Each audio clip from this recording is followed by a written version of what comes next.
আমার বয়ফ্রেন্ড আমার তৈরি করা প্রতিটি অ্যাপেটাইজার খেয়ে নিল। আমি এক কামারও দেওয়ার সুযোগ পেলাম না। আমি পুরো সন্ধ্যাটা আমাদের জন্য ডিনার তৈরি করে কাটালাম, যার মধ্যে ছিল ৮টি জালাপেনো পপার্স। আমি সেগুলো খাওয়ার জন্য খুব উত্তেজিত ছিলাম।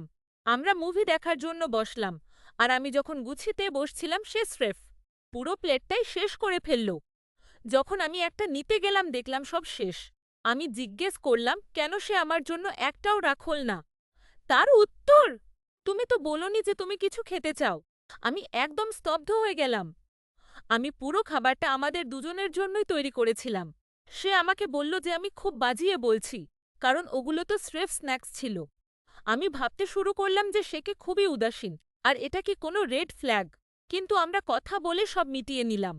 পরে জানা গেল সে সত্যিই ভেবেছিল যে আমি এগুলো শুধু তার জন্যই বানিয়েছি, কারণ আমি জানি সে এগুলো খুব পছন্দ করে।